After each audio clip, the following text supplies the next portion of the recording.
Muy buenos días. Hoy vamos a hablar sobre el gobierno de Alfredo Stroessner y también sobre la era democrática. El gobierno del general Alfredo Stroessner se inicia en el año 1954 y culmina con el golpe de estado del 2 y 3 de febrero del año 1989. Para hablar de la dictadura de Alfredo Stroessner, básicamente vamos a tratar de analizar en tres ítems su gobierno. En cuanto a horas de gobierno, durante el gobierno de Alfredo Stroessner, podemos decir que se inauguró la Facultad de Arquitectura. También a comienzos del año 1957, comenzó la colonización de la fronteriza zona del este con la fundación de la ciudad Puerto Presidente Stroessner, que después se convertiría en Ciudad del Este. Fueron aprobados los derechos civiles de la mujer, también obtuvieron el derecho al voto.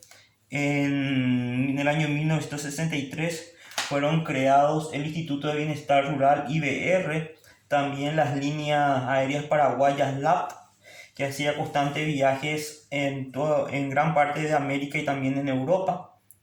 Se crea la se van perfeccionando más lo que sería Corposana, la Ande, las grandes hidroeléctricas de Itaipú y Yacenetá, la de Acaraú, que antes de la construcción de Itaipú y Yacenetá suministraba energía al Paraguay. Entonces, podemos decir que se realizaron varias construcciones de edificios públicos, puentes, rutas. También podemos hablar de que durante su gobierno más que una hora de gobierno, podemos decir que el 70% de la población fueron objeto de la mala distribución de tierras. Es decir, que en el gobierno de Stroessner los grandes terratenientes se hicieron de muchas tierras y gran parte del pueblo paraguayo no tenía, estamos hablando de la porción campesina, ¿verdad?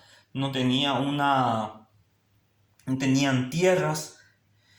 Entonces bastaba con que vos te seas amigo o aliado o estés con el bien visto del dictador o de sus hombres para que vos puedas obtener grandes cantidades de tierra.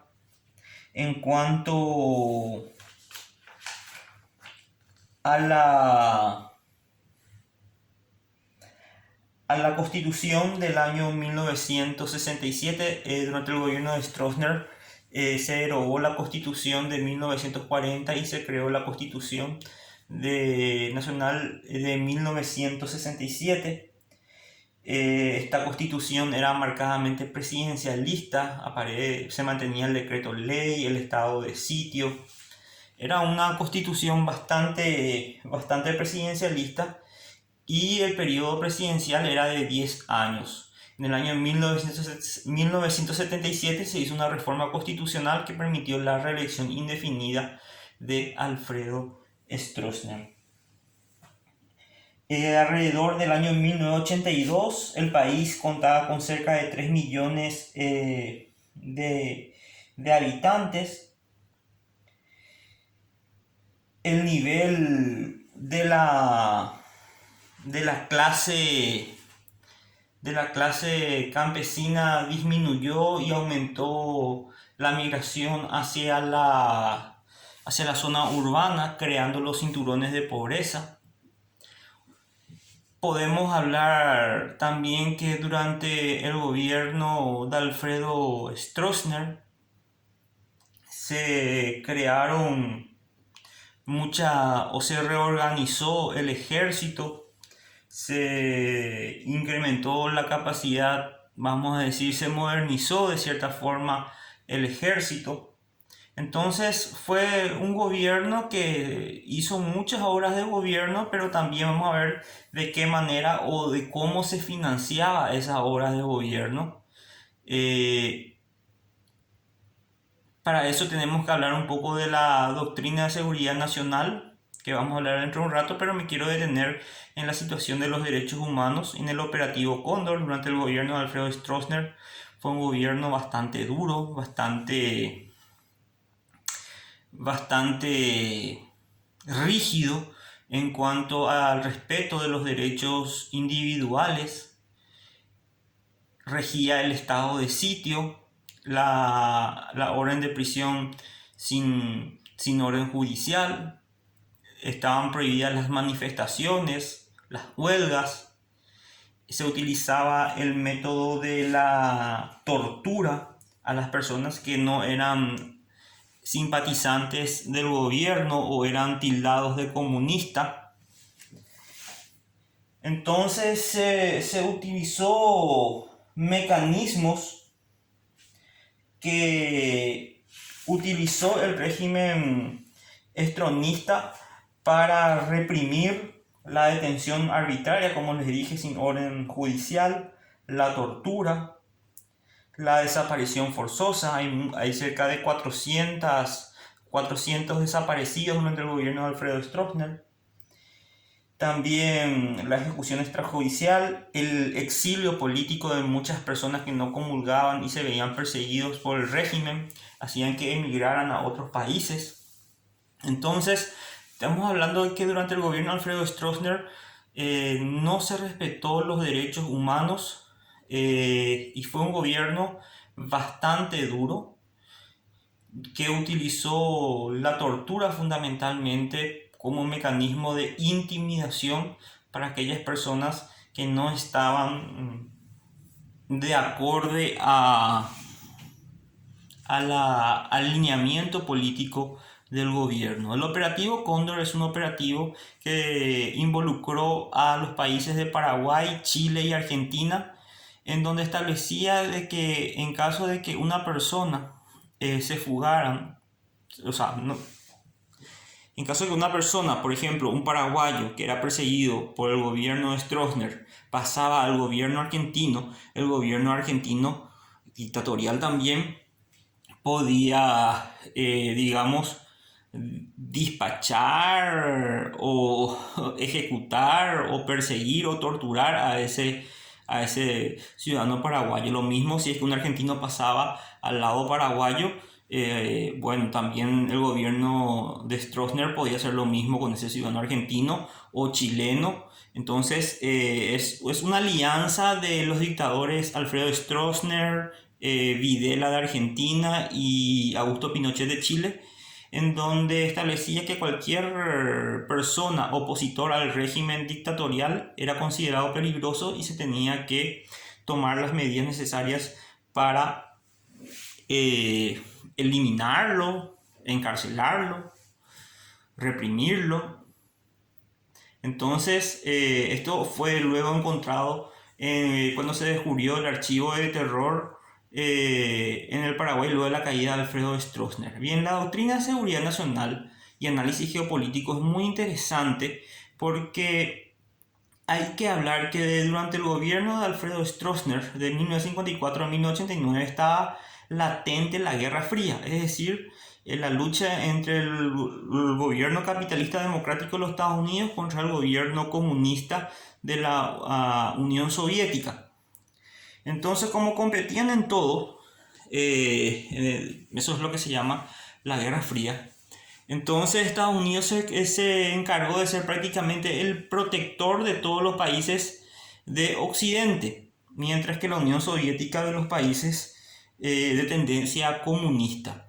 Entonces, cuando la Revolución Cubana triunfa, encabezado por Fidel Castro, el Che Guevara y otros, Cuba cae dentro del régimen comunista apoyado por la Unión Soviética y a partir de ahí entonces Estados Unidos le llamó poderosamente la atención a esta situación, que un país americano haya caído bajo el régimen comunista. Entonces empezó a establecer gobiernos dictatoriales en toda América Latina financiados y puestos por los Estados Unidos con la única finalidad de luchar y evitar el comunismo. A cambio de eso, recibían grandes cantidades de dinero por parte de los Estados Unidos a estas dictaduras militares en América Latina. Todos los dictadores de América Latina, Alfredo Stroessner, Videla, Pinochet, Banzer en Bolivia, por haber en Uruguay, todos los grandes dictadores recibieron dinero y apoyo de los Estados Unidos a cambio de pelear contra el comunismo y evitar que la ideología comunista ingrese a América. Por eso es que muchas horas de gobierno se hicieron durante el gobierno de Stroessner con dinero que vinieron de los Estados Unidos. Pero hay que decir que muchísimo dinero también digamos,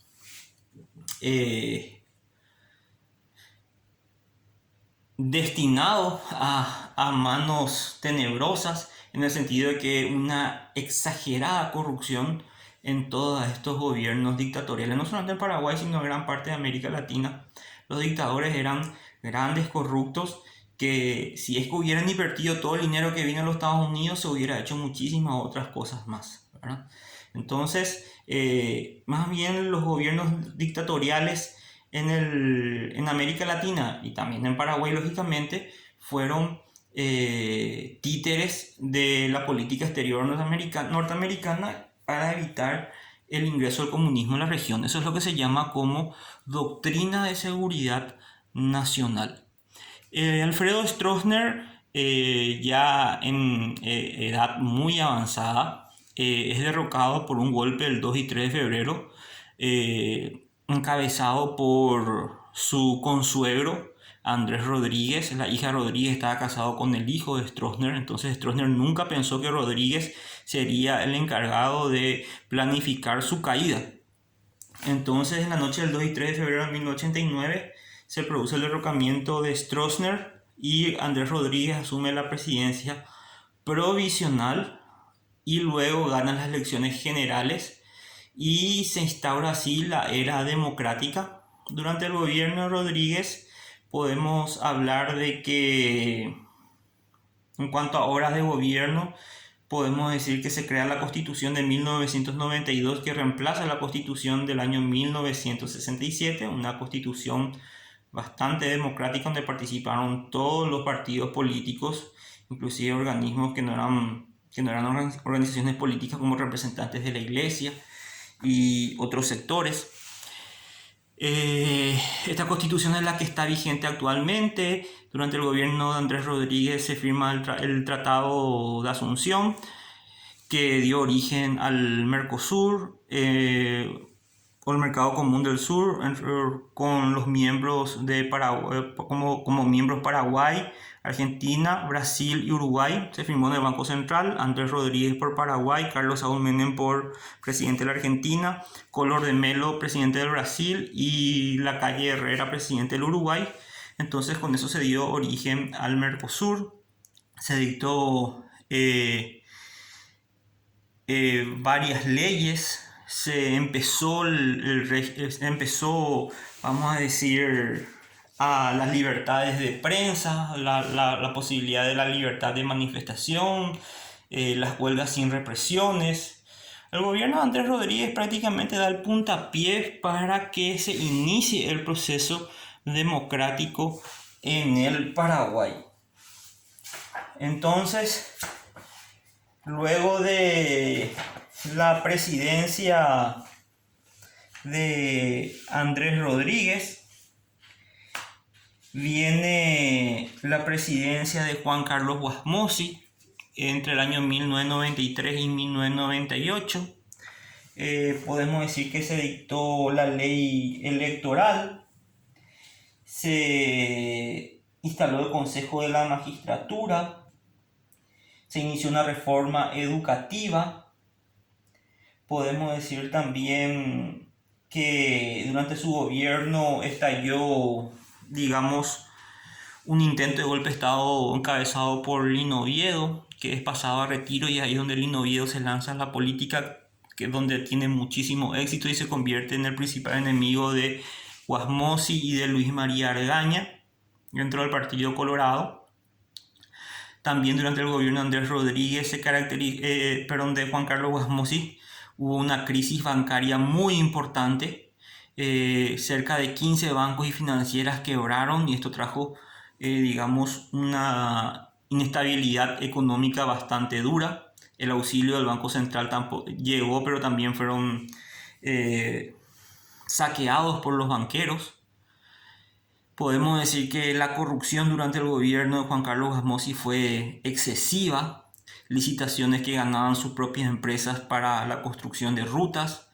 Fue un gobierno muy malo, fue un gobierno muy corrupto y que dio origen a un fenómeno político que fue Lino Oviedo, porque Lino Oviedo después gana las internas del Partido Colorado para ser candidato a presidente para las elecciones del 1998 al 2003, pero es inhabilitado por la justicia. Entonces su vicepresidente Raúl Cubas Grau asume la candidatura de presidente y el segundo colorado más votado en la interna fue Luis María Argaña, y así esa dupla, Raúl Cubas Grau y Luis María Argaña, triunfan en las elecciones generales con el 56%. Oviedo estaba preso. Raúl Cubas, cuando asume al tercer día de asumir la presidencia, libera a Lino Oviedo. Y bueno, fue, digamos, una rivalidad muy grande que hubo entre Raúl Cubas y Luis María Argaña. No se podían ni ver. Pero sin embargo, fue la dupla presidencial que ganó las elecciones generales. Raúl Cubas dura muy poco en el gobierno, de agosto de 1998 a marzo de 1999, porque ocurre el magnicidio del vicepresidente Luis María Argaña el 23 de marzo de 1999. Y bueno, grandes manifestaciones se dieron, las acusaciones cayeron sobre el gobierno de Raúl Cubas y Lino Oviedo. Ocurrió lo que se llama la masacre del Marzo Paraguayo, donde cerca de 9 o 10 jóvenes fallecieron. Raúl Cubas no aguanta esa situación y decide renunciar. Como renunció el presidente, el vicepresidente estaba muerto, entonces asume la presidencia por una sucesión constitucional Luis González Macchi para terminar el periodo de Raúl Cubas Grau. ¿De dónde sale Luis González Macchi? Luis Ángel González Macchi era presidente del Congreso. Entonces, la Constitución dice que en caso de que no haya presidente de la República y tampoco vicepresidente de la República, tiene que asumir la presidencia el presidente del Congreso. Entonces, Luis Ángel González Macchi era presidente del Congreso y por eso se convierte en presidente de la República para poder culminar el periodo de Raúl Cubas Grau. Y fue presidente desde 1999 al año 2003. Durante su gobierno se caracterizó también por muchísima corrupción, muchísimo nepotismo. Se hizo un gobierno de unidad nacional que no prosperó. Podemos decir dentro de otros aspectos que en el ámbito internacional Paraguay retoma relaciones diplomáticas con Cuba después de 40 años. También fueron creadas la Secretaría de la Función Pública y también la Secretaría del Ambiente SEAM y la Secretaría de la Niñez y la Adolescencia. Se hicieron algunas propuestas de reforma del Estado, pero todas ellas fracasaron. A Luis González Macchi les reemplaza Nicanor Duarte Frutos en la presidencia por el periodo 2003-2008. Durante el gobierno de Nicanor Duarte Frutos se realizaron varias acciones en el ámbito educativo. Se afianzó la reforma a la educación media. En el ámbito económico, su gobierno firmó un acuerdo del stand-by con el Fondo Monetario Internacional y obtuvo un préstamo del Banco Mundial. Se reformó la ley 125/91, se crearon nuevos impuestos. Podemos decir que hubo un gran crecimiento macroeconómico, se pagaron las deudas externas, el Paraguay empieza a crecer en la parte de macroeconomía gracias a la labor de Duarte Frutos en cuanto a su política macroeconómica, que fue Dionisio Borda, era el ministro de Hacienda, muy preparado. Entonces Paraguay empieza a crecer macroeconómicamente, pero la situación en la microeconomía cada vez era más desesperante. Durante el gobierno de Nicanor Duarte Frutos hay una tremenda crisis social. La mayoría de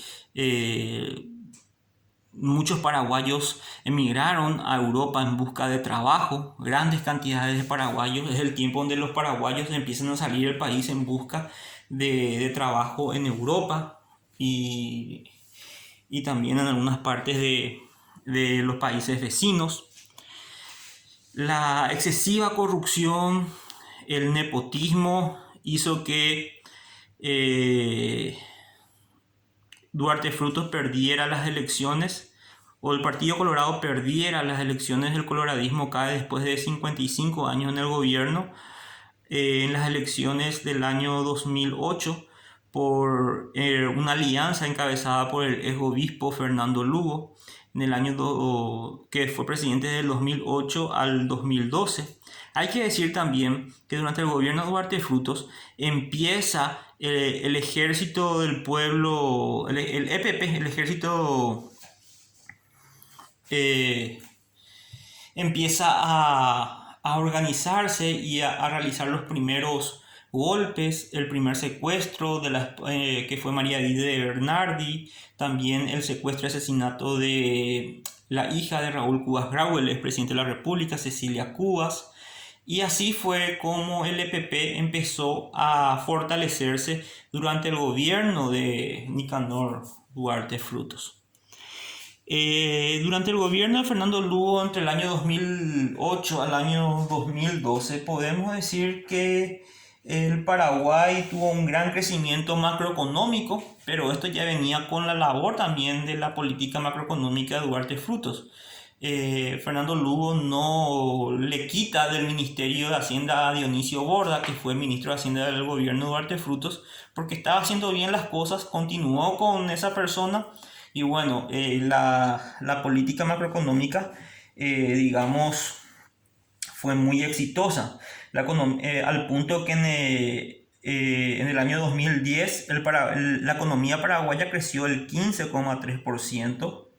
Paraguay empieza a exportar nuevamente gran cantidad de carne a Europa, a Oriente Medio, la soja también, la carne, la soja, empezaron a tener números récord en cuanto a la exportación, y todo esto trajo, digamos, un movimiento económico muy positivo en el gobierno de Fernando Lugo. También se conmemora el festejo del bicentenario en su gobierno. Se inaugura la costanera de Encarnación y se da inicio a la costanera de Asunción.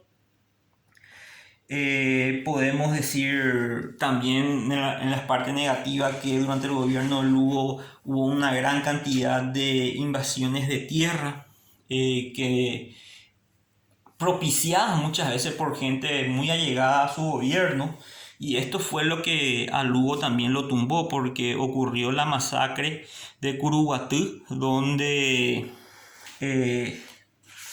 cerca de 20 personas fallecieron entre un enfrentamiento con campesinos y policías, y esto dio origen a que se lo enjuiciara políticamente a Fernando Lugo. Y como no tenía mucha gente dentro del Congreso que le respondía, cuando el Partido Liberal le quita el apoyo a Fernando Lugo, prácticamente el juicio político estaba sentenciado. A Lugo lo quitan, lo encuentran culpable, lo destituyen y asume el vicepresidente Rafael Franco, que termina el periodo presidencial de Fernando Lugo entre el año 2012 y 2013. No hizo mucho durante este tiempo, salvo de meter gran cantidad de personas y también de aumentar su patrimonio. Hay serias acusaciones de muchas ilicitudes durante el gobierno de Rafael Franco, de No es Rafael, no es Federico Franco, está mal ahí en la pizarra, disculpen. Rafael Franco fue presidente en la década del 30. Es Federico Franco. Hay un error, quiero que en el momento de transcribir y que hagan la guía de estudio, pongan el nombre de Federico Franco y no Rafael Franco. Disculpen ese error. Durante su gobierno también gran cantidad de personas fueron, muchos colorados fueron despedidos de la función pública para que entren gran cantidad de liberales también. O sea, los liberales siempre le critican a los colorados que metían mucha gente dentro del funcionario público, y cuando el Partido Liberal, después de muchísimo tiempo, porque la última vez que un liberal fue presidente, podemos decir que fue, Higinio Morínigo entra por el liberalismo pero termina con el coloradismo en el año 1940. Bueno, desde el año 1940 hasta el año 2012 ya no hubieron presidentes liberales, y por una circunstancia coyuntural, Federico Franco se hizo presidente en el 2012 hasta el 2013, y el liberalismo volvía al poder, y en cambio en esos un año tanto le criticaban los liberales colorados en cuanto al ingreso de funcionarios públicos al Estado, cuando los liberales metieron el doble, ¿verdad? Entonces, es el tiempo en donde el vicepresidente se eligió a Federico Franco, lógicamente el vicepresidente reemplaza al presidente que fue destituido, que era Fernando Lugo, y el Congreso le eligió al vicepresidente, que fue Oscar Denis, que es el que hoy está secuestrado también por el EPP. En las elecciones del 2013, el Partido Colorado retoma el poder con el gobierno de Horacio Cartes hasta el año 2018. En el gobierno de Cartes hubo mucha inversión privada a través de préstamos internacionales. Se incentivó la construcción de rutas, puentes, caminos, muchas obras públicas, una estabilidad macroeconómica que ya venía desde el gobierno de Duarte Frutos, también continuó con el gobierno de Horacio Cartes. Algunas cuestiones negativas: el intento de la reelección que él tuvo, que fracasó a través de la reforma constitucional y que dio origen a la quema del Congreso, donde un joven liberal fue asesinado dentro del Partido Liberal, que hasta hoy en día está, digamos, pendiente en cuanto a la justicia, ¿verdad? También excesiva corrupción, nepotismo. Los primeros 3 años de Cartes fueron muy buenos. Los 2 últimos años fueron muy malos. Con relación a la salud, a la educación y a la seguridad, podemos decir que ningún presidente de la era democrática hizo algo por el Paraguay. Nadie invirtió más del 6 o 7% del Producto Interno Bruto en salud ni en educación. Entonces, de nada sirve las grandes obras si es que tu pueblo es ignorante, padece hambre, no tiene salud y la delincuencia cada vez es mayor. Entonces, todos los presidentes de la era democrática están aplazados en el ámbito social, y especialmente ninguno se salva de ser tachados de actos de corrupción. Entonces es un gran desafío para las generaciones futuras cambiar un poco. Como una charla que yo di hace poco, no es culpa de la democracia que el pueblo elija mal a sus autoridades. El día que este pueblo esté educado y elija a quien deba de ser realmente un verdadero mandatario, bueno, ese día va a empezar a cambiar las cosas. Pero mientras no se invierta en educación, las cosas van a seguir igual. Luego de la presidencia de Horacio Cartes, continúa el coloradismo con Mario Abdo Benítez del 2018 al 2023. Podemos hablar de la pandemia, podemos hablar del intento fallido de entrega de del tema de Itaipú, del acta bilateral. Se vienen temas bastante interesantes, desafíos muy grandes para este gobierno que hasta hoy en día no ha estado a la altura de las situaciones, ni en tiempo de pandemia ni en tiempo sin pandemia. Mucha corrupción, muchos cuestionamientos por pocas obras. Aparentemente este gobierno es bastante frágil, pero mientras estén, digamos, unidos de manera en temas candentes, los dos grandes líderes del Partido Colorado, que Horacio Cartes y Mario Abdo Benítez, porque hicieron la famosa operación cicatriz, en donde temas puntuales están siempre unidos, yo creo que este gobierno no corre peligro de ser enjuiciado políticamente, pero la política es muy cambiante y este gobierno es muy frágil, con muchos errores. Y bueno, veremos qué pasa en el futuro. Entonces, más o menos, esperen la guía de estudios y nos vemos muy pronto.